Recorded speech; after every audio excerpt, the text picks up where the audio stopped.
Biz bugün uşaq ədəbiyyatı və mütaliə vərdişlərindən danışacağıq. Bugün studiyamızda iki bələdçimiz var. Uşaqların sevimlisi, yazıcı, naşir, psixoloq Fatimə Alxaz və yazıcı, ssenarist Pərviz Seyidli. Erkən yaşlarda uşaqlar mütaliəyə başlayanda onların məktəbdə akademik bilikləri öyrənməsi daha da asanlaşır. Uşağın birbaşa dünya görüşünün formalaşmasında, onun empatiya hissinin formalaşmasında bədii ədəbiyyatın mühüm rolu var. Bir də uşaqları kitab sərgilərinə, kitablı tədbirlərə, nağıl saatlarına, kitab təqdimatlarına aparmaq çox əhəmilidir. Bəzən deyirik ki, uşaq oxumur, oxumaq istəmir. Gərək biz valideynlər özümüzə sual verək, cavabı özümüzdə axtaraq bəlkə biz nə isə səhv eləyirik, eləmişik. Bəzən də biz fərqində olmuruq ki, uşaq niyə sevmir kitabı? Niyə? O səbəbi axtarmaq istəmirik. Yemək bişirə-bişirə, çay içə-içə, yolda, maşında gedə-gedə, xırda pritçalarla, nağıllarla, hekayələrlə uşaqlarda oxu vərdişini yaratmaq olar. Bir uşaq təsəvvür edin ki, bütün günü əlində telefon və yaxud gözü ekranlardadır. Onu sonra necə o kitaba marağa sövq eləmək olar? Ən çox rastlaşdığımız problem nədir? Kiçik yaşlı uşaqlara valideynlərin yazısı çox olan kitab almaq istəməyi ki, qoy nağıl toplusu olsun, uzun bir roman olsun. Birbaşa uşağa sən bunu eləmə deyilən kitabların əleyhinəyən bir balaca. Biz də onlara elə kitab təqdim eləməliyik ki, ona oyundan daha maraqlı gəlsin. Biz fokuslanmışıq ki, uşaqlar kitab oxusun, kitab oxusun. Mən təklif edirəm valideynlər də kitab oxusun.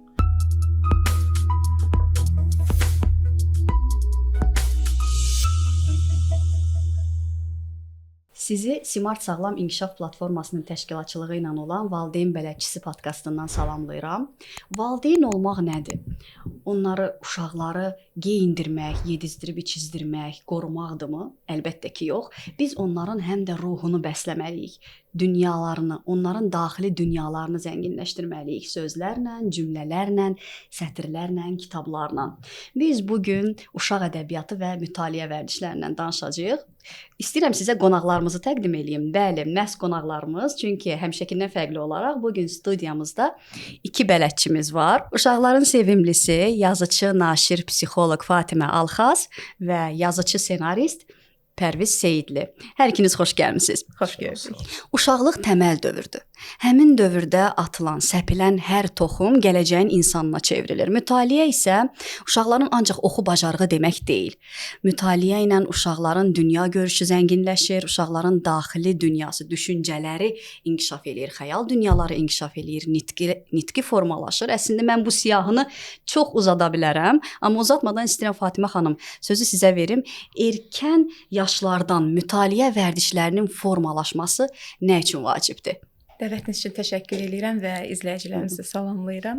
Erkən yaşlarda mütaliə vərdişi, biz bu barədə danışanda ən birinci ağlımıza gələn təbii ki, söz ehtiyatının çoxalmasıdır, uşağın özünü sərbəst ifadə eləməsi və s. Amma mən daha çox son zamanlar bir məsələnin üzərində dayanıram və bunu vurğulamaq istəyirəm hər dəfə ki, erkən yaşlarda uşaqlar mütaliəyə başlayanda onların məktəbdə akademik bilikləri öyrənməsi daha da asanlaşır. Onlar daha yaxşı dərs oxuyurlar, çünki oxuma anlamaları inkişaf eləyir və hal-hazırda görünür ki, bütün testlərdə, bütün proqramlardan, bütün imtahanlardan, hər şeydən görünür ki, bizim prioritet problemimiz oxuma anlamadır. Qavrama, düzdür. Bəli, bu ciddi problemdir bizdə. Oxuma anlamada problemlərimiz var və bu problemin birinci çıxış yolu, həll yollarından biri mütaliədir. Uşaqların çox kitab oxumasıdır. Burada elə bir nümunə çəkmək istəyirdim öz övladlarımla bağlı. Məsələn, mənim kiçik qızım 1-ci sinifə gedəndə, biz valideyn iclasına gedəndə valideynlər həmişə şikayət edirdilər ki, biz evdə çox dərs oxuyuruq, vaxtımız çox gedir. 2 saat, 2 saat yarım ev tapşırıqlarını eləməyə vaxt gedir. Mən də düşünürdüm ki, yəni 1-ci sinifin materialı nə qədər ola bilər, ev tapşırığı nə qədər ola bilər ki, bu 2 saat çəksin. Çünki bizdə evdə bu 15 dəqiqə proses çəkirdi və məndən kömək istəmirdi qızım. Bununla bağlı artıq iclasda danışılanda səbrim çatmadı və müəlliməyə sual verdim ki, İnci ümumiyyətlə dərslərin hazır gəlir. Yəni heç bir şey əskik deyil ki. Dedi ki, yox, hər şey qaydasındadır, hamısını yerinə yetirib gəlir. Və onda sual verdim ki, axı bizdə 2 saat deyil, heç 1 saat da deyil də. Yəni 15-20 dəqiqə çəkir bu proses, ev tapşırığı işləmə məsələsi. O zaman müəllimimiz dedi ki, çünki İnci çox mütaliəli uşaqdır, çox kitab oxuyub. Düz o 1-ci sinif idi, hələ 7 yaş tamam olmamışdı. Amma biz həmin vaxta qədər 100-dən çox kitab oxumuşduq. Yəni mən ona 100-dən çox kitab oxumuşdum və uşaq əslində kitabı açıb biz uşaqla birlikdə oxuyanda və həmişə mən onu deyirəm ki, yəni çox vaxt uşaq yataqda yatanda gecə vaxtı biz kitabı açıb oxumayaq.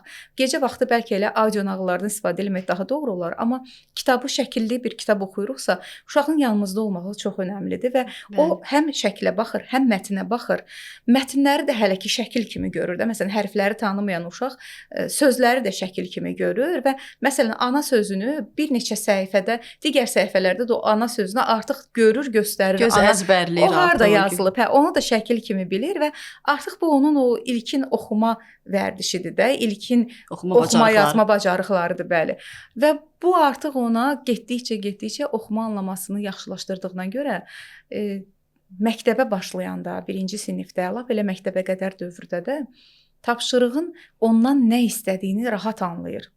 İstər Azərbaycan dili fənnindən, istər riyaziyyat fənnindən tapşırığı oxuyanda, tapşırığın ondan nə istədiyini anlayanda onu həll eləməyi də daha rahat olur və bəzən görürsünüz ki, müəllim bir şey izah eləyib.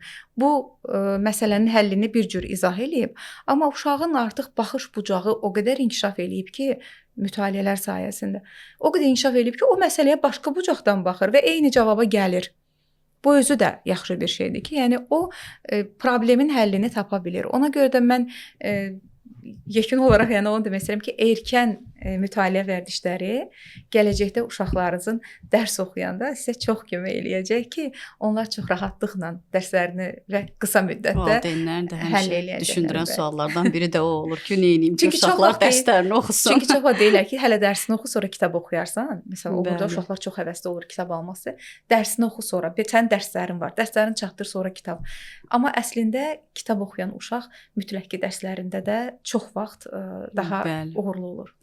Oxuyan uşaq gələcəyin düşünən insanıdır.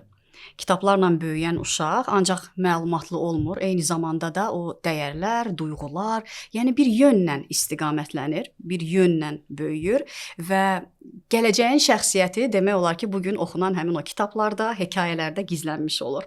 Mütaliə uşağın gələcək şəxsiyyətinin formalaşmasında necə rol oynayır Pərviz bəy? Uşağın gələcək şəxsiyyətini formalaşdıran əsas detallardan, mühüm cəhətlərdən biri elə mütaliədir.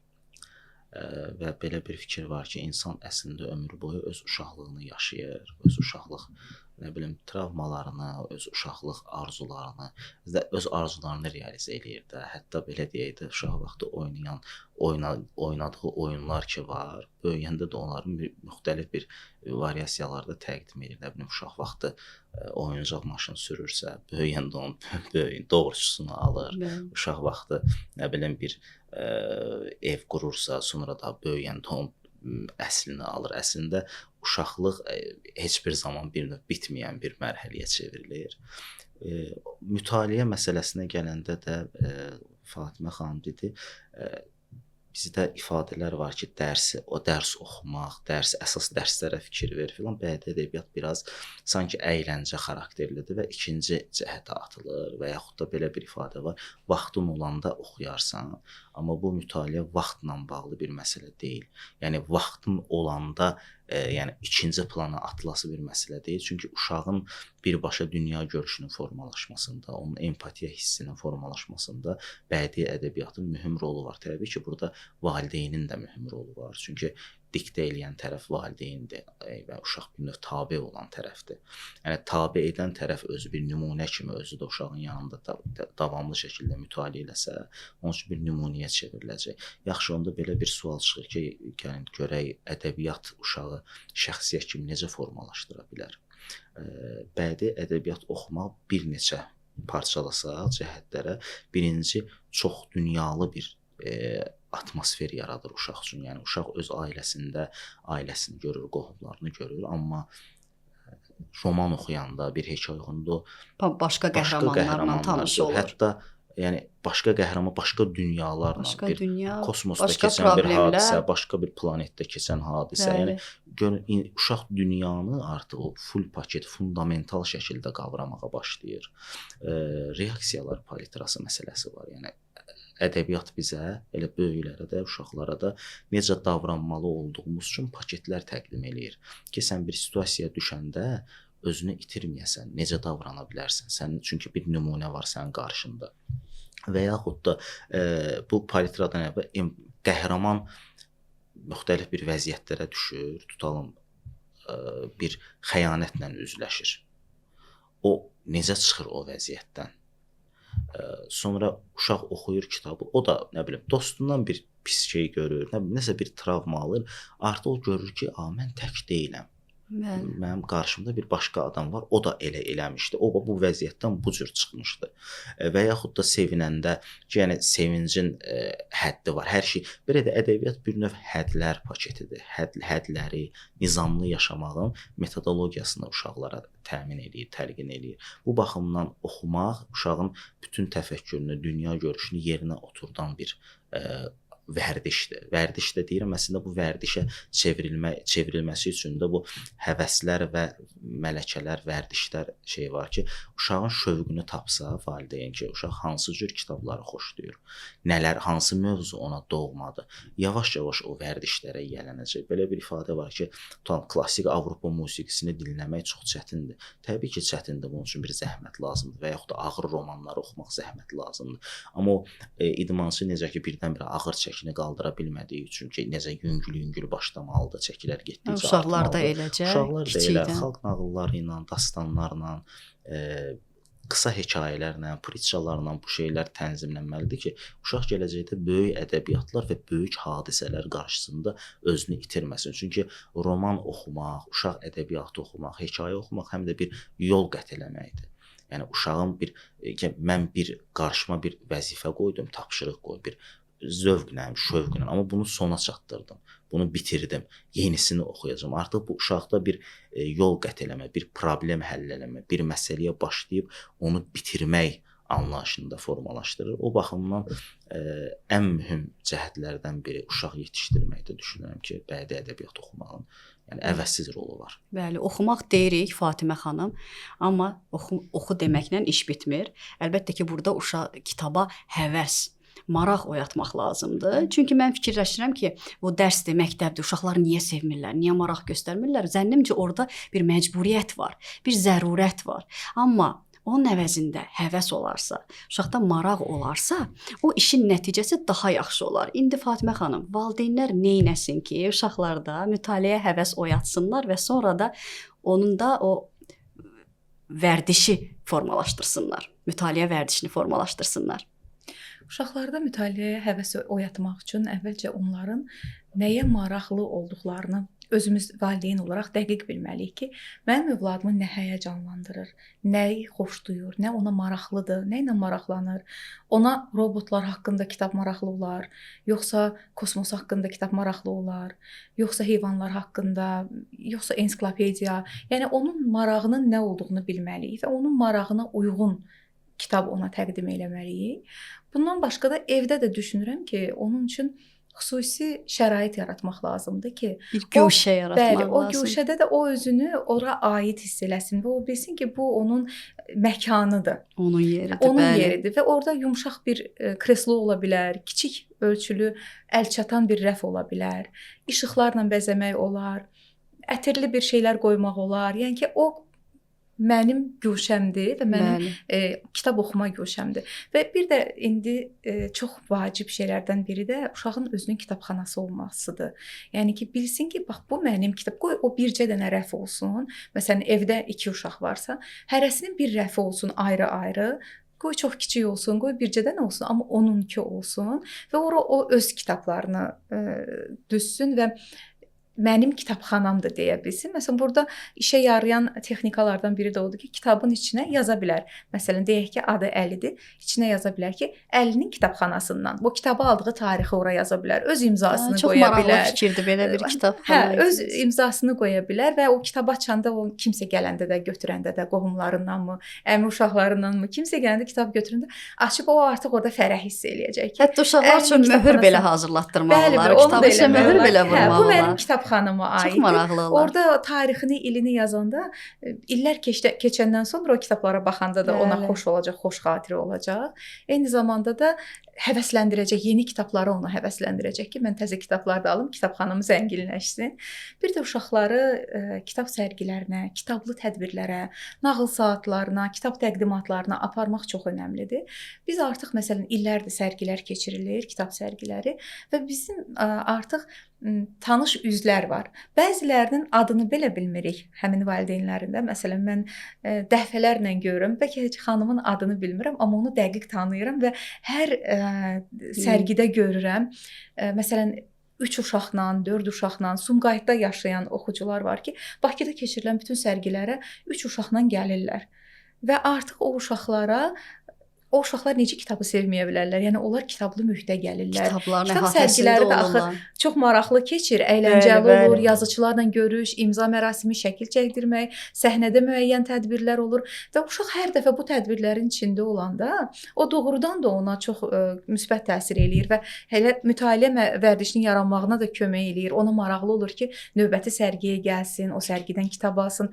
İmzalı kitablar kolleksiyası yaranır artıq uşağın. Bəli, müəlliflərlə görüşür. Və mən hər dəfə həmin valideynlərə də deyirəm ki, siz düzdür, çox əziyyətlidir, kiçik yaşlı bir xanım da var, o 4 övladı ilə gəlir hər dəfə sərgilərə. Balaca övladı qucaq uşağıdır, körpədir. Artıq hamısı demək olar ki, sərgilərdə böyüyüblər uşaqların. Və deyirəm ki, nə qədər əziyyətli olsa da onları bura gətirmək. Amma uşaqlara görə nə boyda bir gözəl bir xatirə yaradırlar və sabah uşaqlar böyüyəndə, onların öz övladları olanda, onlar ona gözəl bir xatirə kimi danışacaq ki, mənim anam, mənim atam məni aparardı kitab sərgilərinə. O vaxt indi mən bilmirəm, bundan 20 il sonra kitab sərgiləri olacaq və hansı formatda olacaq, amma onlar danışacaqlar. Necə ki, bizə valideynlərimiz danışırlar və yaxud biz öz valideynlərimizə danışırıq ki, teatra, öz uşaqlarımıza daha doğrusu danışırıq ki, valideynlərim məni sirka aparırdı və yaxud teatra aparırdı. Bu uşaqlar da danışacaqlar öz övladlarına ki, məni valideynlərim kitab sərgilərinə aparırdı. Falan yazıçını mən görmüşəm, ondan imza almışam. Bax, bu kitabları orada imzalatmışam. Ya bu çox həm gözəl bir xatirədir, həm də mənə elə gəlir ki, motivasiyadır uşaqlar üçün. Yəni bunu qeyri-adi eləmək lazım deyil. Bunu da adiləşdirmək lazımdır. Yəni necə ki evdə uşaqların oyuncaqları var, uşağın geyim, keçim əşyaları var. Kitab da onlardan biri kimi orada olmalıdır. Ehtiyaclardan biri olmalıdır. Yoxsa qeyri-adi, bu kitab bu şəkildə yox, normal şəkildə o kitabı o həyata daxil eləmək lazımdır. Hətta bayaq o Gülşə ki dediniz, müəyyən mövzular əlavə eləmək olar, həftəlik mövzular və yaxud aylıq mövzular. Tutaq ki, o Gülşəni bir dəfə dəniz mövzusu eləyirik. Dənizlə əlaqəli ləvazimatlar yığılır, vedrə qoyulur, kitabları vedrənin içinə də yığmaq olar və sair və ilaxır hər dəfə uşağa maraq qatacaq şəkildə təşkil eləmək olar deyə düşünürəm mən. Və valideynlərin də rolu böyükdür buradakı nümunə olmaq məsələsi. Bəzən valideyn deyir ki, mən kitab oxumağa vaxtım yoxdur, ona nə qədər istəyir kitab alıram, qoy oxusun. Amma bir məsələ də var. Biz hər şeyi necə öyrənirik? Təqlidlə öyrənirik. Biz danışmağı da təqlidlə öyrənirik. Məsələn, uşağın psixoloji ləngiməsi olanda onu psixoloqun yanına, pedaqoqun yanına gətirəndə o ən birinci ona təqlid etməyi öyrədir. Bəli. Özü əl çalır, gözləyir ki, o da əl çalsın. Masaya vurur, gözləyir ki, o da vursun. Topu atır, gözləyir ki, o da atsın. Birinci ona təqlidi öyrədir. Çünki təqlidi bacarmayan uşağa başqa heç nə öyrətmək mümkün deyil. Düzdür. Ona görə də o uşaq da kiçik yaşlarında uşaq eşitdiyi, bizi gördükcə gördüyünü götürür, bəli. Bu nə qədər çox eşidilmiş, çox deyilmiş bir söz olsa da, bu böyük bir həqiqətdir ki, uşaq görməlidir. Bizdə də həmin fəaliyyəti görməlidir. Və yaxud bizim özümüzün hansısa bir kitabı oturub oxumağa, roman oxumağa vaxtımız yoxdur belə. O kiçik yaşlı uşaqla bir yerdə əyləşə bilərik onun güşəsində. Gəl belə eləyək, bir səhifə mən oxuyum, bir səhifə sən oxu. Və obrazların səsini çıxararaq, tutaq ki, ayı obrazıdırsa səsini qalınlaşdıraraq onu oxumaq, dovşan obrazıdırsa biraz titrədərək, siçandırsa biraz onun səsini çıxararaq uşaqlara elə maraqlı olacaq ki, indi o öz səhifəsini oxuyanda görək orada hansı obraz obrazların roluna girəcək və Düz. bu çox əyləncəli olacaq və inanıram ki, bu Uşaqda da bu mütaliə şəkildə vərdişini də yaratmaq, həvəs. və davamlı olması üçün bir şərait yaratmış olacaq. Pərviz bəy, Fatimə xanım çox maraqlı yerə toxundu, valideynin nümunə olması. Siz bu haqqda nə düşünürsüz? Bu mövzuda, yəni bu mütaliə məsələsində valideynin nümunə olması nə dərəcədə əhəmiyyətlidir? Əsas meyar valideyndir. Çünki bir şair dostumuzun yaxşı bir sözü var idi. Deyirdi ki, bu gün doğan ölkəsində nə qədər günlər batır evlərdə. Çünki o qədər potensiallı bir uşaqlar var ki, onlar sadəcə mühitin yoxluğu, ailədə bu şeylərin çatışmazlığı onları gətirir ki, onlar artıq tamam başqa bir sahəyə üst tuturlar və yaxud öz potensiallarını həyatı boyu realizə edə bilmirlər. Bu çox önəmlidir. Valideynin rolu odur ki, əslində nümunələrdən danışsaq, mən özüm evdə, məsəl üçün, deyirsiniz ki, o şövq məsələsi, şərqin, ümumiyyətlə, fəlsəfənin prinsi sayılır da, İbn Sinanın bir yanaşması və əslində bu İbn Sinanın teoloji bir yanaşmadır da, hal və mələkə. Birinci, uşağa oxumaq həvəs kimi gəlirsə, bunu mələkiyə çevirmək, yəni daimi məşğuliyyətə çevirmək üçün valideynin birbaşa rolu olmalıdır. Çünki uşaq nümunə istəyir. Bəli. Yəni sən qarşında kimi görürsənsə, onu oxşamağa çalışırsan. Belə bir şəkillər çoxdur. Məsəl üçün, ata gedir, ağzında, damağında siqaret, ki, uşaq da onu da alacaq ağzında. Niyə? Çünki onu təqlid edir, onun əsas meyarı odur. Yəni ata neynəsə və yaxud ata futbola baxır, qışqırır, qol, uşaq da qışqırır, qol, yəni o bilmir o hansı komanda oynayır filan, amma atasına qoşulur. Bəli. Əgər ata kitab oxusa, uşaq da başlayacaq kitab oxumağa. Şərtdir qoy hərflərin içərisində eşələnsin qurdu. Amma o kitabla həşir nəşir olmaq artıq bunun gələcək həyatının bir xəttinə çevrilir də ki, yəni kitab var. Kitabı varsa oxumaq lazımdır. Bir də valideynin oxu vərdişi. Məsəl üçün, mən xatırlayıram ki, o şövq, özümdən misal çəkirəm ki, daha doğrusu xatırlamağa çalışıram ki, necə olur, yəni uşaqlar oxuyur. İndi mən ədəbiyyatçı ailəsində böyümüşüm. Şərt deyil ki, hamı böyüməlidir. Kitab oxumaq vərdiş. Mən qardaşım o vaxtı mən oxuyurdu, mən Səfəvilərdən danışırdı, Qızılbaşlar gəldilər, Şah İsmayıl. Mən artıq bir uşaq təfəkkürü ilə deyirdim ki, ayda mən də oxuyum da, başlayırdım, romanlar verirdi, başlayırdım onu oxumağa və yaxud çox sevdiyim Koroğlu dastanı var idi. Bu bir çox müsahibədə də demişəm. Anam verirdi ki, oxu bunu. Koroğluda da qollardı da hər dəfə bir yerə səfərləri filan. Mən oxuyurdum, bitirirdim, deyirdi ki, hə, neynə dedim, məsəl üçün Koroğlu Toqata getdi, burada belə elədi, orada. Deyirəm, oxu, sən onu Şamaxıya gətir, görüm necə gətirirsən.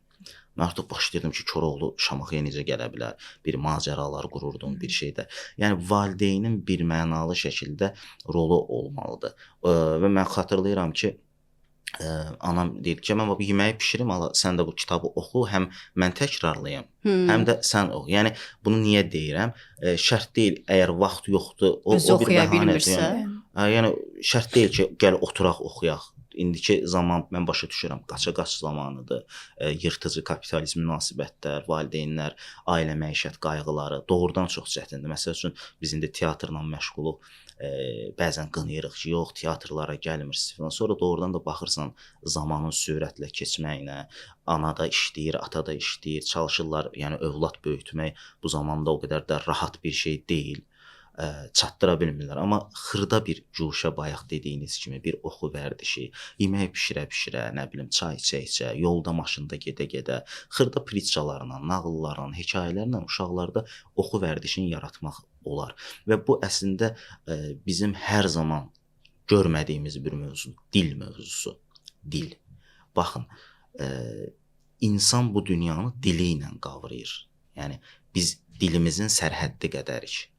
Yəni, hansı əşyaları nə qədər adlandırırsa, bizim dil dünya görüşümüz, təfəkkürümüz o qədər genişdir. Və mütaliədən azad uşaqlar, kitab oxumadan yetişən nəsil dünyanı tam qavramaqda əziyyət çəkirlər. İndi sual çıxır ki, axı bu oxumayıb, amma girib tətbiqi riyaziyyata oxuyub. Məsələ onda deyil. Yəni, elm, rasional elm başqa bir şeydir. Həyat təkcə bir mexanik, sxematik elmlərdən ibarət deyildi. Həyat bir bütündür, fundamental bir anlayışdır.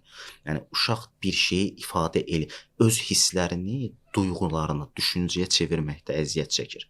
Bir fikir verin, danışanda necə qırıq-qırıq nitqlərlə, rabitəsiz cümlələrlə, onlar bu görünmür gözə, amma həqiqətən də həyatlarının mərhələlərində insana təsir eləyir. Çünki roman oxumaq həm də ədəbiyyat oxumaq bizim düşüncələrimizi, duyğularımızı, hisslərimizi düşüncələrə çevirməyə kömək eləyir. Biz onu çevirə bilmədikcə içimizdə aqressiya yaranır, fikir dağınıqlığı yaranır, həyatımızda çatışmazlıq olur. Heç vaxt fikirləşə bilmərik ki, bu doğrudan da yəni dilim buna nə adiyyatı, amma həqiqətən də çox böyük təsiri var. Çox böyük təsiri var. Ona görə öz dilinin imkanlarını nə qədər çox dil bilsə nə gözəl. Amma öz dilinin, Azərbaycan dilinin imkanlarını nə qədər geniş bilsə, o öz mədəniyyətini, tarixini və öz dünya görüşünü o qədər ifadə eləmək. Yəni insan nə də özünü ifadə edən varlıqda bizim digər şuursuz varlıqlardan fərqimiz, şuurumuz ondadır ki, biz seçim eləyə və öz ifadələrimizi bildirə bilirik. Bunun da yolu birbaşa kitablardan keçir yəni. Bəli.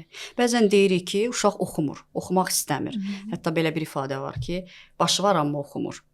Amma elə bilirəm ki, bu yerdə gərək biz valideynlər özümüzə sual verək, cavabı özümüzdə axtaraq bəlkə biz nə isə səhv eləyirik, eləmişik. Çünki valideyn olaraq niyyətimiz yaxşı olur. İstəyirik ki, onlar üçün hər şeyin ən yaxşısını eləyək, amma bəzən addımlarımız düz olmur. Biz harda səhv eləyirik? Yəni uşağın oxuma çətinliyi varsa, uşaq oxumaq istəmirsə, oxumağa ümumiyyətlə nifrət eləyirsə, yəni fərqli ola bilər də, hər bir uşaqda fərqli şəkildə ola bilər. Bəlkə sadəcə çətinlik çəkir. Biz nəyi eləməməliyik valideyn olaraq? Eləməliyik yox, eləməməliyik. Çünki səhvlərimiz də çoxdur. Birinci növbədə mən düşünürəm ki, əgər məhz kitab oxumaqdan söhbət gedirsə, biz kitabı uşağa dərs kimi, öhdəlik kimi, vacib bir şey kimi verməməliyik və cəza yöntəmi kimi də verməməliyik. Bəzən biz bunu çox vaxt da bunu deyirəm ki, məsələn uşaq oyun oynayır. Yığışdır oyunu. Nəzərdə tutduğumuz vaxtdan çox oynayırsa, deyirik ki, yığışdır oyunu. Get otağına kitab oxu. Kitab oxu. Cəza. Yəni, bu cəzadır. Kitab bərabərdir cəza. Kitab bərabərdir borc. Bəzən bir neçə məktəbdə də bu məsələni eşitmişəm ki, məsələn uşaq nəsə bir təcəlli eləyibsə, bir deyək günahı olubsa, onu cəzalandırmaq üçün kitabxanaya göndərirlər. Bəs bu neqativ hisslər yaratmayacaqmı uşaqda kitaba qarşı? Əlbəttə ki, birinci növbədə neqativ. Çünki bu cəza ilə, yəni küncə qoyulmaqla heç bir fərqi yoxdur. Bəli. Bunun eyni bir şeydir. Yəni ona görə təbii ki, uşaq kitabı sevə bilməz və bəzən də biz fərqində olmuruq ki, uşaq niyə sevmir kitabı? Niyə? O səbəbi axtarmaq istəmirik. Biz elə bilirik ki, tənbəlliyindən, oyuna çox marağı olduğundan, oxumaq istəməməyindən, amma əsl səbəbi bəzən çox sadə bir səbəb olur. Bəzən uşağın həqiqətən də ciddi diqqət əskikliyi olur və o kitab oxumaq axı diqqəti toplamaq prosesidir. Bunu bacarmır, eləyə bilmir, özündən asılı olmayaraq eləyə bilmir. Bəlkə disleksiya var. Bəli, bəlkə də disleksiyası var. O kitaba baxanda bütün hərflər orada qaçır. Amma o bunu izah eləyə bilmir. Nə evdə izah eləyə bilmir, nə məktəbdə müəlliminə izah eləyə bilmir ki, mən o kitaba baxanda o hərflər orada qarışır, qaçır.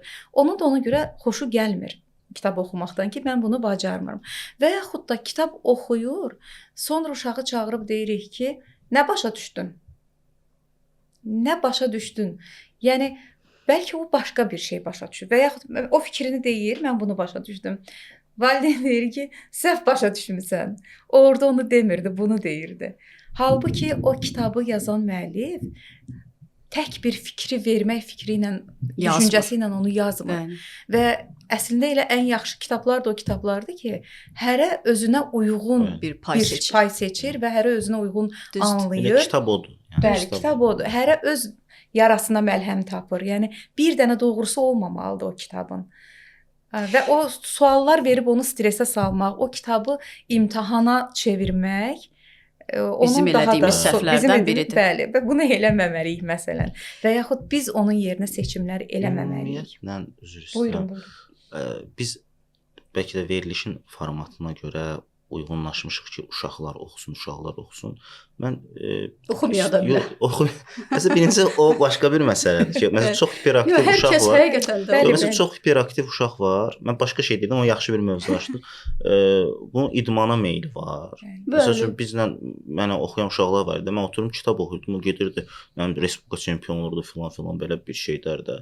Yəni ona izah eləmək lazım. Kitab oxumaq həm də səni inkişaf elətdirən bir şeydir. Onu da oxuyacaqsan. Onun həyatının mərkəzindən sən idmanı çıxardıb kitabı qoyursansa, yəni onu da məhv eləmiş ola bilərsən. Bəli. Bu paralel getməlidir. Yəni uşağın özünün də seçimlər məsələsi var. Seçim məsələsində odur da, yəni bir adamın idmana həvəsi varsa, yəni idmanla məşğul olsun, amma idmana həvəsi var tutan, düzdürmü? Valideyn tapsın Məhəmməd Əlinin həyatı haqqında bir kitab versin ona. Bəli. Cristiano Nə Ronaldo qədər futbolçuların həyatı haqqında bir kitab. kitab. Yazırlar, eləyirlər. Hə, bax indi yadıma düşdü demək istədiyim fikir. Biz fokuslanmışıq ki, uşaqlar kitab oxusun, kitab oxusun. Mən təklif edirəm valideynlər də kitab oxusun. Yəni uşaqlıqda sanki belə bir çıxışdan elə şey görünməsin ki, biz deyirik ki, uşaqlıqda oxumaq üstə batduz da oxumayın. Yox. Yox, əlbəttə. İndi də oxumaq lazımdır. Çünki oxumağın ən böyük faydalarından birini də deyim sizə. Bu bir neçə şeydə var. Bunu özüm üçün tapmışam. Bir dini rituallarda var bu şeylər. İndi ora mövzumuz o deyil. Bir də kitab oxumaqda bir şey var. O insanı özünün əsl sürətinə qaytarır. Bax, zaman sürətdə axır, nə bilim, yəni bu işi çatdıramırsan, ora getməlisən. Amma kitab götürdün əli və sürətdə oxusan heç nə başa düşməyəsən. Bəli. Kitab sənə deyir ki, mənə vaxt ayır. Sən artıq öz sürətin nədirsə ora fokuslanırsan və ruhani bir balans yaranır səndə. Kitab səni əsl sürətinə qaytarır. İndi temperament fərqlidir. Biri biraz daha sürətli oxuyur, biri biraz yavaş, amma hərə öz sürətini tapır.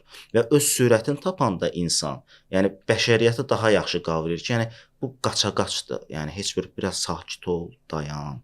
Bunu oxu, düşün. Həm düşüncəyə meydan verir, həm səni stabilləşdirir. Yəni və öz sürətini tapan insan hər şeyin sürət meyarını dəqiqləşdirə bilir. Bu baxımdan yəni kitabların əvəz edilməz rolu var, xüsusən bədii ədəbiyyatlarda. Pərviz bəy, təzəlikcə kitab müzakirələrinin birində idim və orada valideynlərdən biri, xüsusən kitab valideynlərə aid idi, uşaq inkişafı ilə əlaqəli.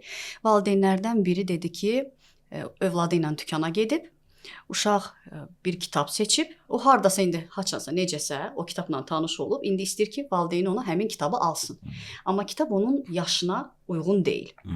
Komiksdir, içində olan mətnlər də, şəkillər də yaşına uyğun deyil. Hətta kitabın üstündə belə yaş kateqoriyası qeyd olunub, amma uşaq o kitabı istəyir. Mən özüm şəxsən həmişə hər dəfə də paylaşımlarımda da deyirəm, uşaqlara kitab seçimində sərbəstlik verilməsinin tərəfdarıyam. Çünki onlar bu yolla öz maraq dairələrini kəşf edirlər. Biz də onların maraq dairələrini bu yolla kəşf edirik. Amma eyni zamanda da başa düşürəm ki, hər işdə olduğu kimi burada da bir sərhəd olmalıdır, bir nəzarət olmalıdır. O əldən getsə necə olar? Ümumiyyətlə valideyn hansı halda bu uşağın kitab seçiminə müdaxilə eləyə bilər? Sərhəddə bildiyim necə qədər qoyaq? Sovet dövründə konkret verilirdi o sərhədlər. Yəni teenager romanları var, yəni yaş orta həddi, yaşlı bunlar var idi. İndi o şey hər nəşriyyat əməl eləmir bildiyim qədər. Bəlkə də bu sual mənim cavab verməm riyakarlıq olar, çünki özüm uşaq vaxtı çox ağır ədəbiyyatlar oxumuşam. Amma mən düşünürəm ki, daha çox məsəl üçün valideynin istiqaməti, xalq nağılları, dastanlar, bu şeylərdən keçirtsələr uşaqlar ilk növbədə, bu həm milli təfəkkürü, milli və inanc təfəkkürünü formalaşdıracaq uşaqlarda. Mənəvi dəyərlər. Mənəvi dəyərlər və uşaq fantaziyasını açacaq. Sonra məsəl üçün macəra romanları filan, bu çox yaxşıdır. Mənim bacım oğlu Rusiyada oxuyurdu. İndi bitirib məktəbdə oxuyanda mənə dedi ki, bizə valideynimiz, müəllimimiz Dostoyevskini oxumağa qoymur. Deyir ki, şəxsiyyəti öldürür. Əslində o yaşda düz deyir. Mən baxdım ki, yəni o yaşda sən həyatın ağır yüklərin filan çiynində daşıyan qəhrəmanlar, psixoloji gərginlik uşaqda bir travma yarada bilər. Amma uşaqdan da uşağa fərq var da. Deyəsən Lütfüzadə idi, deyir 2-5 alan şagird, ikisi də 5 alım. Amma bu 5-lərin arasında fərq var axı. Bəli. Yəni 15 ilə bunun 5-i. İndi uşaq var da. Uşaq var ki, biraz erudisiyası daha şeydir. Ailə onu elə yetişdirib. Müəyyən genetikanın burada rolu var, böyükdür. Bunu biz Uşaq var dana ki, bilmərik. təsirlənər, uşaq var ki, heç təsir Bəli, olmaz. uşaq var ki, onun üçün onun tutumundadır da. Bu müəyyən bir ədəbiyyatı onun tutumuna kifayət eləyir. Adam var ki, onu oxusa, bəli, bu artıq valideynin öz uşağını tanımağı ilə bağlı bir prosesdir. Yəni bunu hansısa bir xüsusi bir meyarla ölçmək inanmıram onun hansısa bir Hamısını meyarı eyni olar. normaya sığdırmaq düzgün Mümkün deyil, deyil. istənilən halda bəli. Amma mən düşünürəm ki, istənilən halda uşağı zərərli informasiyadan qorumağa çalışmalıyıq. Mütləq. Yəni Bəli, o zərərli kontentlər var, kitabların zərərli tərkiblər var. Bəli, Onlardan bəli. niyə Yəni uzaq tutaq? necə ki oyunlarda, necə ki videolarda bu zərərli informasiya var, eləcə də kitablarda da var. Hətta bununla bağlı Ailə, Qadın və Uşaq Problemləri üzrə Dövlət Komitəsinin də müəyyən qanunları var ki, o qaydalara əməl olunmalıdır və o qaydalar elə nəşriyyatlara da aiddir. Ümumiyyətlə informasiya daşıyıcılarına hamısına aiddir ki, yaş kateqoriyası mütləq, yəni Qeyd məhz olunmalıdır, uşaqları bəli. bəli zərərli informasiyadan qorumaq üçün yaş kateqoriyası qeyd olunmalıdır və artıq nəşriyyatların əvvəl demək olar ki, çoxumuz buna riayət eləməsək də, o yaş kateqoriyasını yazmasaq da artıq bu bir tələbdir və indən sonrakı nəşr elədiyimiz kitablarda artıq mütləq yaş kateqoriyası bilinməlidir. Hansı kitablar ki universaldır, onlarda yaş olmasa belə, amma digər kitabların hər birində yaş kateqoriyası bilinməlidir. Amma sualınızda indi bir məsələ də var ki, olur ki, yaş kateqoriyası yazar, amma uşaq deyir ki, mən onu istəyirəm. Bəli. Mən onu istəyirəm. Hə, amma o çəkdiyim nümunədəki bəli, kimi. bəli, hə. O elə bir problemlər də olur, amma bəzən yaşından böyük kitab istədiyi kimi, bəzən uşaqlar yaşından kiçik kitab da istəyir. Valideynlər bu şey iki tərəfdə, ikisində də yox deyirlər də. Yəni Bəli. yaşından böyük kitaba da yox, yaşından kiçik kitaba da yox. Amma əslində o yaşından böyüyə biraz Pərviz bəyin dediyi kimi uşaqdan uşağa fərq var. Elə uşaq var ki, onun mütaliəsi güclüdür. O artıq çox kitab oxuyub və məsələn 10 yaşı var, ona 10 yaş, 12 yaş kitablar çox bəsit gəlir artıq. O daha yuxarı yaş qrupuna keçmək istəyir. Bunların sayı o qədər çox deyil də. O yəni Bəli. artıq bu uşaq belədir. Bunu görmək olur. Bəzən onun fərqində olan valideynlər də olur. Deyirlər ki, "Yox, mənim uşağım bu cür oxuyur." Amma elə uşaqlar var ki, yaşından az, məsələn 9 yaşı var, 3-6 yaş yazılan kitabı almaq istəyir. Valideyn mane olur ki, o uşaq üçündür. Orada yazı yoxdur, Hə, mətn yazı yoxdur, yoxdur. şəkillərdir. Amma ola bilər ki, uşaq elə orada mətnin az olmasına görə o kitabı istəyir. Çünki o hələ indi mütaliəyə başlayır və rəsmsiz kitab, çox yazısı Onu yorur. Hə, onu Bəli, yorur, bəli. onun Gözünü hövsələsi baxanda artıq gözünü yorur. oxumağa böyük başlamamışdan belə O bəli. o böyükləri artıq- yorur qaldı ki. Bəli, uşaqlar. Bəli, ona görə yaşından az aşağı olan kateqoriyadan uşaq kitab istəyəndə onu da mütləq almalıyıq. Məsələn deyirlər ki, nə edirsən, şəkilli kitabdır bu. Ola bilər, nə olsun 19 yaşı var. O hələ sehrli düşüncədə qalıb. Bəli. O onu istəyirsə, biz onu təqdim eləməliyik.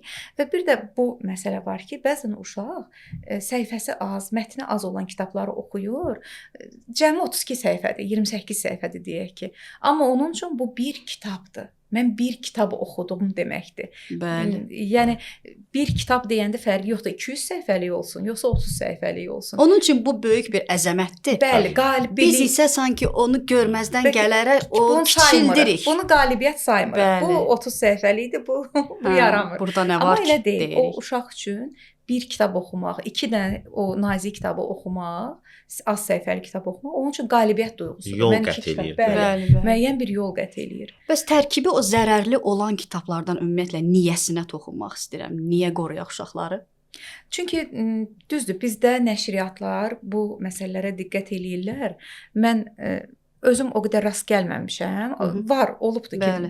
bəzi kitablarda var problemli mətnlər. Amma xüsusilə də xaricdən gələn kitablarda bu zərərli informasiyalar olur və bununla bağlı heç bir araşdırma yoxdur, Yəni, icazə, valideyn senzura və senzurası. s. Bu Valideynin yox. öz senzurası məsələn. Yəni əl çatandır istənilən kitab evində, istənilən kitabı uşaq əldə edə bilər, tapa bilər. Zərərli informasiya təbii ki, onun psixologiyasına mənfi təsir eləyə bilər. Ona ənənəvi olmayan şeyləri aşılaya bilər. Və o hələ o yaşdadır ki, kiçik yaşlıdır, hələ yaxşı nədir, pis nədir, doğru nədir, yanlış nədir, hələ araşdırma araşdırma dövründədir və bunu axtarır, araşdırır. Və bu informasiya ilə rastlaşır. Bəlkə özünə qapanıq uşaqdır, çox bölüşməyən, danışmayan, məsləhətləşməyən uşaqdır və o uşaq həmin o zərərli informasiyanı oxuya bilər. Yenə deyirəm, bizim mənəvi dəyərlərimizə zidd informasiyaları oxuya bilər. Onun beynində müəyyən bir yer eləyə bilər özünə, psixologiyasında yer eləyə bilər özünə və bunun mənfi fəsadları ola bilər. Ona görə sadəcə uşağın əlindən bu kitabı alıb bu nədir oxuyursan, bir də bunu görməyim, bir də bunu oxuma deməklə də məsələ həll olunur. Çünki daha çox yönələcək uşaq kitablara ki, onu qadağan eləyirsən, hardasa necəsə onu gizlin oxusun, izah eləmək lazımdır. İzah eləyərək uşağı uzaqlaşdırmaq lazımdır. Yəni mütləqdir. Hər insan şövqü var da, bir şeyə bir marağı var. Valideyn uşağını tanımalıdır. Yəni mənim övladım, yəni məsəl üçün macəranı oxuyanda çox xoşuna gəlir. Ya bilim məsləhətlər, nəsihətnamələr onun üçün çox xoşdur. Yəni bu şeyi valideyn və uşağın birgə şeydir. Məsəl üçün mən həmişə müəllimim o vaxt çıxırdıq gəzməyə, görürdüm İlqar Fəhmi onda balaca idi oğlu. Aparırdı onu bir bukinistlər gəzdirirdi. Yəni özü ilə kitablar. Yəni bu bir şey yaşantı selidir də. Sən yəni kitabı da uşağın qabağına qoydun, çıxdın, getdinlə iş bitmir. Gərək o ilə daim onu bir böyük şəxsiyyət kimi görəsən. Bizdə problemlərdən biri də odur ki, yəni şərt deyirsən uşağa böyük ədəbiyyatı, yəni sən uşağa uşaq ədəbiyyatı ver, amma ona böyük kimi davran. Bu qarşılıqlı münasibətdə uşağa insan kimi davran. Bəli, uşaq özünü şəxsiyyət kimi hiss eləsin. Yəni onu hiss eləmədisə, yəni biz bu şeyi görürük də bəzən çox təəssüf ki, xaricdə olanda, orada mühit, oradakı uşaqların özünü ifadə tərzi ilə bizdə biraz problemlər var. Sözsüz ki, bizdə də çox dünya görüşü inkişaf eləmiş filan belə uşaqlar var, amma daha çox daha sərbəst şəkildə özünü biruzə verən, özünü ifadə edən. Bu çox önəmlidir. Yəni bu seçim mədəniyyəti. Biz üçün o ki, uşağa bu kitabı oxuma deyirik ha, yəni deyir amma niyəsini izah eləməliyik. Ki, yəni yaxşı və yaxud da deyir ki, bunu eləmə. Yaxşı, nə edeyim? Alternativ ver. Yəni sənin özünün bir kitab bazan olsun ki, o uşaq əlinə bir kitabı götürəndə deyəsən ki, yox, onu oxuma, amma gəl sən ondan da maraqlı bir kitab verim. Yəni o kitabı alternativ olmayanda uşaq meyl eləyəcək də. Bunun başqa bir və yaxud da heç vaxt kitab oxumayan uşaqlar var ki, heç vaxt birdən-birə gəlirlər böyüyəndə ki, biz kitab oxuyaq. Bu çox həssas mövzudur. Yəni təbii ki, kitab oxumaq yaxşı şeydir, amma bəzən gedir elə bir kitab götürür ki, yazıcı da böyük yazıcıdır. Amerikanın, Avropa dünyasının böyük yazıcısıdır. Amma o öz mühitini yazıb, müharibə dövrü, insanın ətini yeyir, qarışıq bir zaman, eksistensial böhran filan. Bu uşaq amma heç nə də elə universitetin kafeteriyasında oturub o kitabı oxuyur və onda bir psixoloji gərginlik yaranır. Sonra davamlı o estetikada kitablar oxuduqca o olur eksistensial bir boşluğa düşür uşaq. Yəni xroniki depressiyaya çevrilir. Niyə? Çünki kör-köranə bir kitab oxuma mühitinə düşüb də. Amma bu sistematik olsa uşaqlıqdan, o bilsə ki, burada təkcə bu deyil. Burada macəra ədəbiyyatı var. Yəni həyatın gözəl tərəflərini göstərən kitablar var. Həyat sadəcə qaranlıqdan ibarət deyil. İşıqlı əsərlər yazılır. Onun ruhunu, yəni bir neçə rəngə bürüsən, o daha şey olur. Yoxsa mən çox görürəm ki, o xroniki depressiyalar axırda gətirir, çox pis fəsadlara çıxardır. Yəni uşaqlar, şairlər filan da oldu. 27-28 yaşında artıq. Çox təəssüf. Bəli, belə şeydir. Bunlar hamısı qaranlıq mühitin, qaranlıq adamların və qaranlıq adamların təbliğ elədiyi kitabların nəticəsidir. Çox təəssüf, bəli. Janr seçiminə toxunmaq istəyirəm. Uşağın yaşı məsələsində xüsusilə. Uşağın yaşı o demək deyil də bioloji rəqəmlər. Biz uşağın yaşı deyəndə ağlımıza onun dünyanı dərk eləməsi, dünyanı anlaması, inkişaf mərhələsi, onun həm də eyni zamanda psixoloji ehtiyaclarının göstəricisidir və bu zaman janr seçərkən nə dərəcədə əhəmiyyətlidir uşağın yaşı və onun psixoloji ehtiyacları, nə dərəcədə nəzərə alınmalıdır bunlar? Yoxsa janra fikir vermirik, ancaq mövzulara baxırıq? Yox, əlbəttə ki, uşağın yaşı çox önəmlidir və inkişaf mərhələsi. Dediyiniz kimi, uşaq ola bilər 5 yaşında, amma onun inkişaf mərhələsi hələ 3 yaşında qalmış ola bilər və ona uyğun seçilməlidir. Mən daha çox uşaq kitabları tərəfindən danışıram. Yəni Pərviz bəyin əlavəsi olarsa əlavə eləyər. Mənə elə gəlir ki, yəni uşaqların bayaq dediyim o sehrli düşüncə dövrü var da ki, onlar üçün heyvanlar danışır. Yəni o nağıllar onlara maraqlı olur. Təmsil xarakterli kitablar ki, orada heyvanlar danışır, cansız əşyalar danışır. Bizə lazım olan məlumatı həmin o cansız əşyaların üstündən, heyvanların dilindən veririk və düşünürəm ki, daha çox kiçik yaş qrupunda ritmik olmalıdır kitablar, ritmik ahəngdar olmalıdır ki, onlara maraqlı gəlsin. Təkrarlanan ifadələr, hər dəfə o yerinə gələndə nağılın artıq o bilir ki, indi personaj hansı sözü deyəcək. Çünki hər dəfə o səhifədə təkrarlanır. Ona artıq həyəcanla özü də deyir, sevinclə özü də deyir.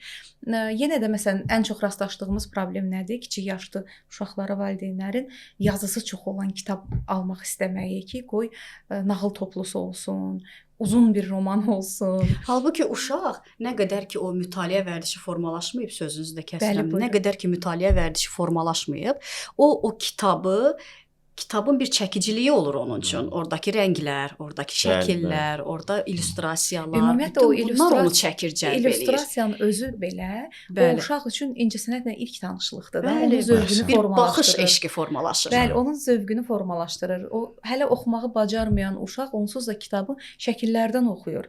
Bir dəfə biz ona oxuyuruq, sonra görürük ki, kitabı açıb başlayır oxuma deməyə, səhifələri çevirir. Ağlında canlandırır artıq orada gördüklərini. Onun hamısını illüstrasiya ilə eləyir. İndi təsəvvür edin, orada heç bir illüstrasiya yoxdur və yaxud çox azdır. O onu ikinci dəfə özü əlinə götürüb vərəqləməyəcək, baxmayacaq. Ona görə bunlar çox önəmlidir. Yaşına görə kitabların seçmək və janr olaraq da biraz daha məktəbli yaşda onlar ola bilər ki, detektiv janrını sevən uşaqlar var, komiksləri sevən uşaqlar var. Uşaq var ancaq komiks oxuyur. Bəli. Onu sevir, o ona maraqlı gəlir, interaktiv gəlir. Elə bir uşağa roman təklif eləmək, israr eləmək ki, bu nədir sən oxuyursan? Bunlar boş-boş şeylərdir. Al bu falan romanı oxu. Düzdür. Onu oxuduğu şeydən də soyudacağıq o zaman. Yəni uşağı görmək, duymaq, anlamaq lazımdır. Hər uşağın özünə görə baxmaq lazımdır. Pərviz bəy, kitab var ki, tərbiyəvi əhəmiyyət daşıyır, nəsihətamiz kitablardır. Kitab da var ki, əyləncəlidir, maraqlıdır. O birinci variantı adətən valideynlər seçirlər, istəyirlər ki, o kitabda nəsə olsun, uşaq oradan nəsə öyrənsin. Amma uşaqlar daha çox o macəradır, əyləncədir, buna qaçırlar. Bəs bu tarazlığı necə qorusun valideyn? Tarazlığı qorumaq daha çox yazıçının öhdəsinə düşür. Valideynlər də həmin yazıçını axtarıb tapmalıdır. Həm maraqlı olsun, həm öyrədici olsun. Və yaxud da məsəl üçün bir kitab verib, bu bir məsəl üçün də bizim nəsihətnamələrimizdən, belə maraqlı didaktik əsərlərimizdən də oxuyub, daha sonra bir maraqlı bir macəra romanı da verə bilər. Bu öz yerində. 2, mən ümumiyyətlə birbaşa uşağa sən bunu eləmə deyilən kitabların əleyhinəyəm bir balaca. Yəni uşaq əyləncə, məsələn ən əyləncəli kitab belə olsa, o kitab sənə nəsə öyrədir. Nəsə qatır. Niyə? Çünki o bir yoldur da. Qəhrəman müxtəlif situasiyalara düşür, oradan çıxmağa çalışır və onsuz da sən və şövqlə oxuyursan onu. Və bir dənə bəlkə də mövzuya çox aidiyyatı yoxdur. İndi ağlıma gəldi, bunu deyim. Belə bir fikir var ki, Avropa ədəbiyyatını, bugünkü Avropanı əsas rol modeli Sherlock Holmes'dur. Dünyanın da ən məşhur personajıdır da. Bizdə isə macəra ədəbiyyatımızın özündə bir balaca ikinci plana atılıb. Sanki macəra ədəbiyyatı və yaxud detektiv ədəbiyyat, yox bu ədəbiyyat deyil. Uşaqları korlayacaq sanki. Korlayır və ümumiyyətlə böyüklər üçün bu yüngül ədəbiyyatdır. Bu tamamilə mən bunu cəfəngiyat adlandırıram. Nəyə görə? Təbii ki, detektivin öz kanunları var, dramın öz kanunları var. Amma passiv qəhrəman rol model ola bilmir adama. Məsəl üçün, sən götür filan, indi ad çəkməyim də, bilməm, ağlıma gələn nəsə olar ki, filan əsəri oxu, gör bu qəhrəman necə ağrılardan keçir filan. O orada əzab çəkən bir adam filan, bunu görür. Bu təbii ki, pisdir, yaxşıdır, oxuyur, öyrənir. Amma bir Sherlock Holmes qəhrəmanına baxın, hər şeydən baş çıxarda bilən. Təbii pis vərdişləri var filan, amma yəni bir situasiyada analitik şuurla oradan çıxan adam və daim qabağa getmək istəyən, bir problemi həll eləməyə yönəlmiş bir adam obrazıdır. Və bu gün Avropanı yaradan əslində qəhrəman rol model Sherlock Holmesdur. Yəni Avropanın indi çürümüş Avropa, eksistensial boşluğu olan Avropa bunlara girmirəm. Ümumi bir şeydən gedir söhbət. Diri və hərəkətdə olan personaj. Və biz düşünürəm ki, belə qəhrəmanlara ehtiyacımız var. Elə yeri gəlmişkən bizim ictimai kanalda yayımlanır serial Sherlock Holmes. Uşaqlar çox sevirlər onu. Buradan da heyəti də salamlayıram dostlarımızı. Görürsünüzmü, əslində biz deyirdik ki, ədəbiyyat artıq lazım deyil, arxa plandadır filan. Ədəbiyyat qəhrəmanları Sherlock Holmes, amma uşaqlar necə böyük maraqla uşaqlarda özümüz də elə uşaqlarla birlikdə maraqla izlədik. Kitab sərgisində bir dostumuz Toğrul var, yaxınlaşdı, dedi ki, belə kitab yaz, deyir ki, serial yaz, deyir ki, Sherlock Holmes serialı çıxandan sonra hamı gəlir Sherlock Holmes kitabını alır.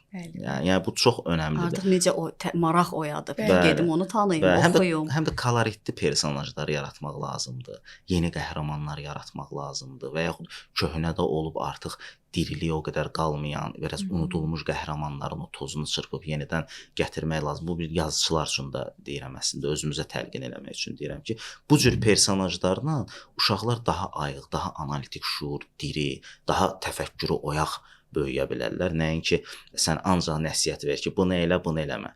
Yəni sənin yerinə bir adam qərar verirsə, sən hərəkətə keçə bilmirsən artıq ki, hə yaxşı, bunu eləmərəm.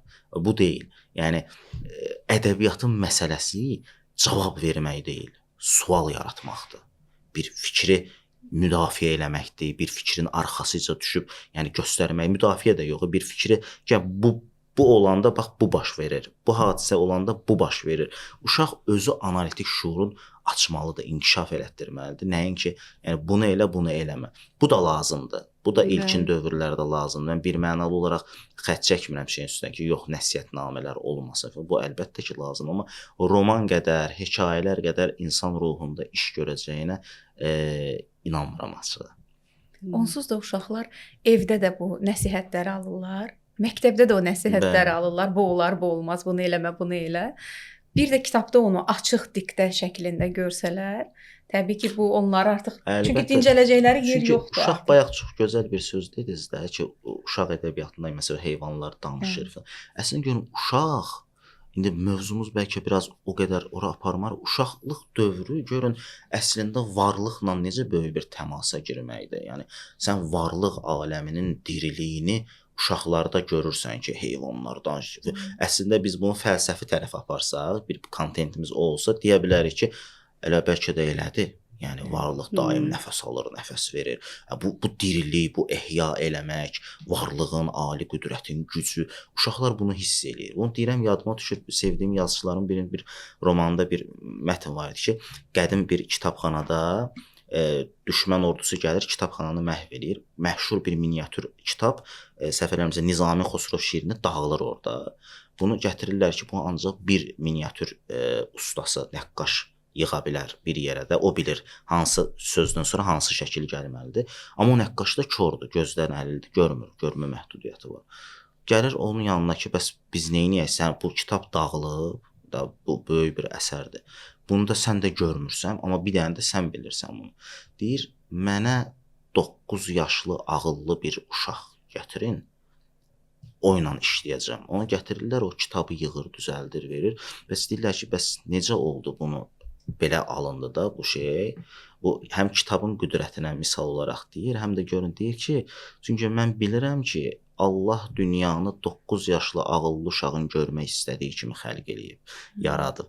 Yəni bu bir metaforik bir şeydir təbii. İndi həqiqət deyil, bu başqa bir məsələ, bu bir ədəbiyyat nümunəsidir. Amma yəni ayıq bir uşağın, qəlbi və zehni təmiz bir uşağın dünyanı görməyi, görün nə qədər fərqli dünya, fərqli bir şey yarada bilər ki, o zehniyyətlə əslində uşaq böyüsə, böyüyən də böyük bir cəmiyyəti xilas eləyə bilər. Bax, bu o 9 yaşdan fərqi yoxdur yaşın. O ağıllı uşaqları yetişdirmək də məsələ ki, insan ömür boyu təkrar edirəm, öz uşaqlığını yaşayır. Əslində insan həyatı boyu uşaqlığından çıxa bilmir. Bu baxımdan uşaqlıq dönəmi çox lazımlı bir mühitdir, dövrdür. Bəli.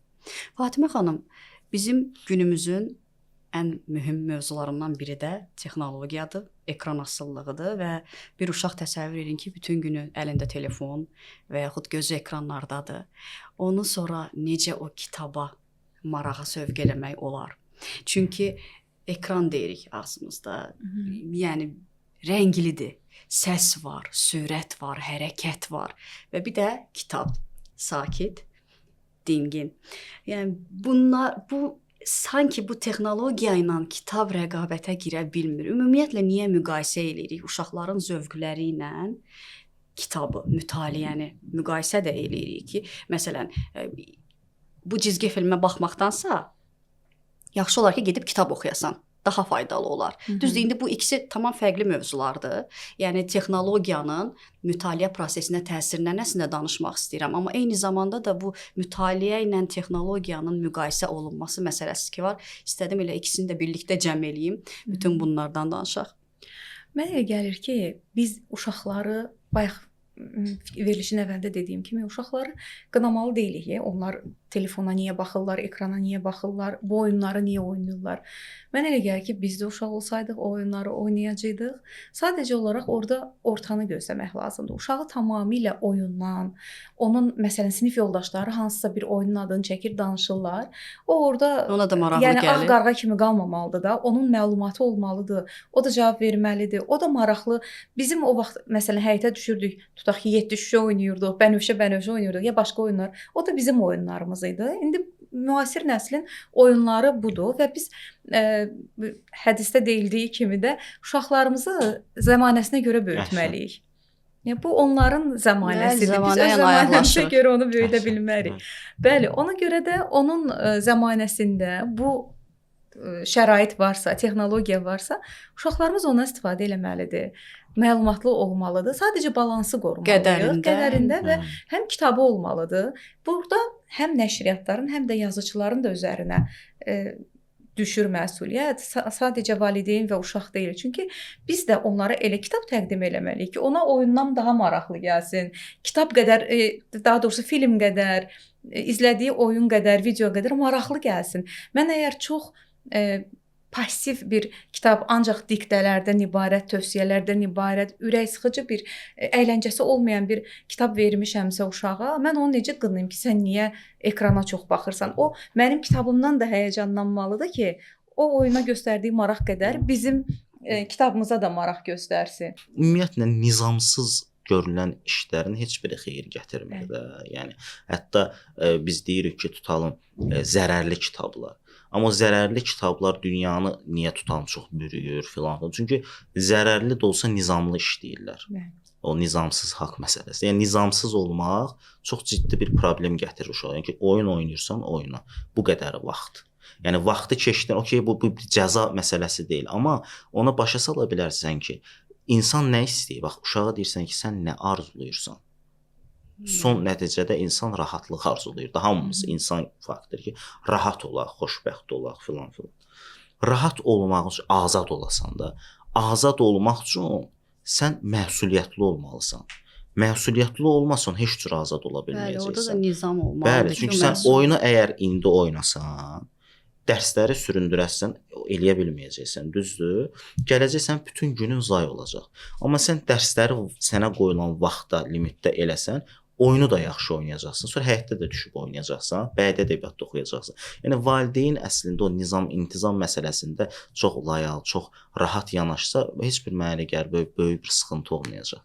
Həli yazmaqdan, uşaq ədəbiyyatından danışmışkən Pərviz bəy, uşaqlar üçün yazmaq, onların dünyasına daxil olmaq, onların dilində danışmaq, onların ruhundan anlamaq deməkdir. Siz nələrə diqqət edirsiniz? Özü də Smart Sağlam İnkişaf platforması ilə sıx əməkdaşlıq içindəsiz.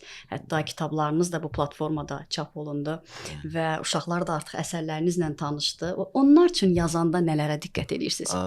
Mən əslində neçə illər böyüklər üçün, yəni indi də əslində böyük ədəbiyyatı ilə məşğulam. Düzdür, çalışdığım təhsil müəssisəsində uşaqlar üçün işlər görmüşəm həmişə.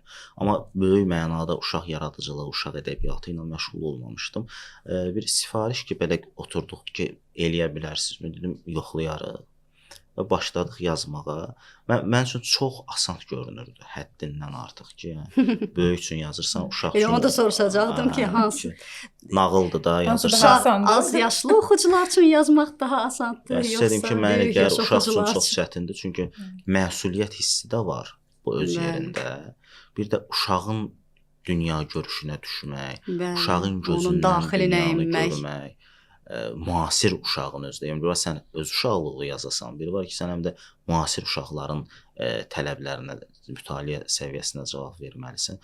Çox çətin idi, çünki başlıqda əvvəlcə bunu tutmaq, hekayəni tutmaq, bu böyüklər üçündürmü, uşaqlar üçündürmü, hansı hisslər dəfələrlə redaktə eləmək. Amma sonra bir frekansda da bir dalğa düşürsən ora, sənin üçün çox maraqlı olur. Və yenə deyirəm, qəribə böyüklər üçün o açılmayan kanallar uşaq ədəbiyyatında açılır adam üçün ki, sən bir növ özün çox şey öyrənirsən yazdıqca, həyatın heç vaxt toxunmadığın tərəflərinə toxunursan və uşaqlardan da reaksiyalar gələndə, uşaqlar ki, bizim ilk kitabımız yəni bestseller olmuşdu bir neçə ay ərzində İçəri şəhərin Sirli Sakini Günel xanımla birgə, hekayələrimiz birgə yazılmışdı, bir yerdə çap olunmuşdu.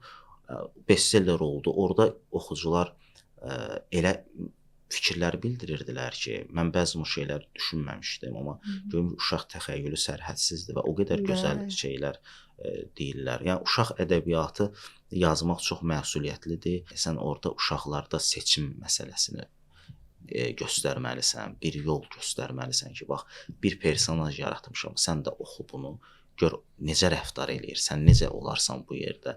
Və əslində mən ilk dəfə sərgilərin birindəki görüş oldu. Orada başa düşdüm ki, ya istəyimizə çatırıq.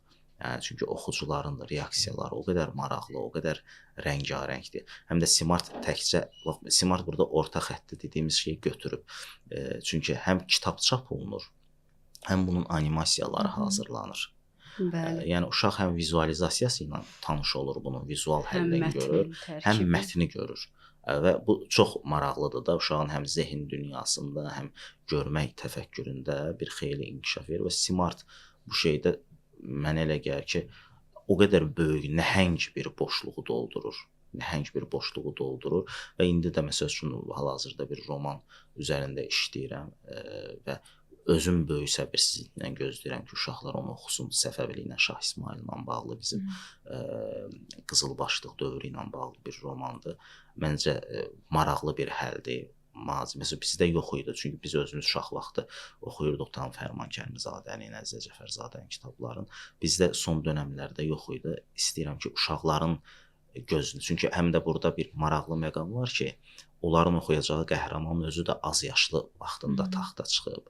Onlar bir rol model olaraq öz milli qəhrəmanını, öz tarix şəxsiyyətini görəcəklər. Bu çox vacib elementdir. Uşaqların dili ilə də, onların anlayacağı tərzdə də. Və yaxud Simart çərçivəsində Ceyhun Salmanın Fazi romanı çıxmışdı AI ilə bağlı. Bunu niyə deyirəm? Simartın rəngarəngliyi oradadır ki, həm tarixi bir əsər yazırıq, həm AI ilə, süni zəka ilə bağlı. Məsəl üçün, müthiş bir romandır Fazi romanı. Çox gərəkli, zamanını qabaqlamış bir romandır. Düşünürəm ki, bu tarixi romanımız da o qəbildən olacaq ki, uşaqlar öz keçmişi ilə birbaşa yaxşı mənada təmasda olacaqlar və çox şeylər açılacaq onlar üçün. Yəni çünki bugünkü uşaq, yəni öz milli, dini, mədəni təfəkkürünə yiyələnməsə, o heç vaxt bütöv vətəndaş ola bilməyəcək. Niyə görə? Sən ola bilər ki, gələcəkdə öz milli dəyərlərindən imtina da eləyə bilərsən. Amma imtina eləmək üçün də bunu bilməlisən. Bilməlisən ki, nədən imtina eləyirsən? Yəni, başqa ədəbiyyatlarla, başqa mədəniyyətlərlə silahlanıb, öz mədəniyyətindən, belə deyək də, xəbərsiz olmaq, bir başqasının torpağında, yəni, bir şey əkib ondan xeyir götürməyə bənzəyir ki, bu da sadəcə mümkün deyil. Onun üçün də Simarta da buradan, o Simart heyətin, o fədakar insanlara da təşəkkür edirəm ki, belə gözəl bir şərait yaradıblar. Biz də əlimizdən gələn eləyirik ki, uşaq ədəbiyyatı zənginləşsin. Nə gözəl, biz də səbirsizliklə gözləyirik. Yeni kitablar çox olsun. Uşaqlar da oxusun. Fatimə xanım, bəs siz nəyə diqqət edirsiniz uşaqlar üçün yazanda?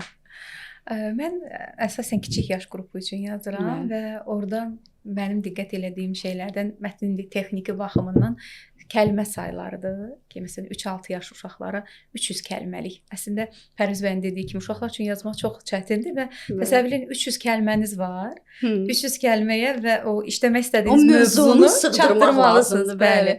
Nə qədər redaktə eləməlisiniz, nə qədər çıxarmalısınız, nə qədər cümlələri həm də sadə olmalıdır. Eyni zamanda da uşaq onu anlamalıdır. Həmin yaş qrupu onu anlamalıdır. Bunlara çox diqqət eləməliyik həqiqətən. Çünki yenə də yaş qruplarına görə kəlmə sayı çox olanda da yorucu olur. Mətn aydın olmayanda, orada çətin sözlərdən istifadə edəndə bəzən deyirlər ki, yəni lazımdır uşaq yeni sözlər öyrənsin. Amma yenə də bu ən asanları olmalıdır. Bir də ki, mənim üçün ən önəmli şeylərdən biri odur ki, istənilən hekayə, nağıl xoşbəxt sonluqla bitsin. Çünki uşaq bədbin sonluqlu bir mətndən rastlaşmamalıdır. Mən belə düşünürəm və fikirləşirəm ki, hələ ki o kiçik yaş dövründə bu ki nağıldır. Bəli. Və bunlar hamısı orada xoşbəxt sonluq olmalıdır. Bitməlidir, ümidlə bitməlidir, ümidverici olmalıdır. Bu şeylərə daha çox diqqət edirəm. Bir də yenə də kiçik yaş qrupunda mətnin ritmik olmağına, təkrarlanan ifadələri olmağına, qafiyəli sətirlərin olmağına diqqət edirəm ki, uşaqlar onu çox sevirlər və o mətndə bir ritm olanda, ahəngdarlıq olanda uşaqlara bu daha maraqlı gəlir və daha asan mənimsəyirlər. Önəmli suallardan biri də özümə verdiyim önəmli suallardan biri də olur ki, uşaq bir də bu kitabı ikinci dəfə oxuyacaqmı və yaxud da oxutduracaqmı valideyninə, təkrar mənim kitabıma qayıda biləcəkmi, qayıdacaqmı? Bu elə alındımı bu hekayə ki, uşaq onu bir də oxusun və sevsin və mən bundan o uşağa nə verəcəm, nə öyrədəcəm deyil əslində. Çünki mütləq hər kitab nəsə öyrətmə, nəsə qatır mütləq. Bəli, nəsə öyrətmək niyyəti ilə yazılmamalıdır. Amma onsuz da hər kitab nəsə verir uşağa. Mən ona nə verəcəm? Mən ona hansı duyğuları yaşada biləcəm? Mənim kitabımı oxuyan uşaq sevinəcəkmi, güləcəkmi, düşünəcəkmi, hansı duyğuları keçirəcək? Və ən önəmlisi də yenə də deyirəm, xoşbəxt sonluq. Haralara uçacaq, hansı ölkələrə səyahət edəcək, hansı mövzulara düşəcək və s. Hər ikinizə təşəkkür edirəm dəvətimizi qəbul edib gəldiyiniz üçün. Sağ olun dəvətiniz. Çox maraqlı oldu, çox faydalı oldu. Məncə izləyicilərimiz də razılaşar bundan. Kitabların səsi bizim qulaqlarımızda yox, zehnimizdə qalır, qəlbimizdə qalır. Və mən podkastımıza başlayanda valideyn olmaq kəlmələri ilə başlamışdım. Elə onunla da tamamlamaq istəyirəm. Valideyn olmaq sual dolu bir yolda addımlamaqdır. Və biz birlikdəyik. Növbəti görüşlərə dək sağ olun.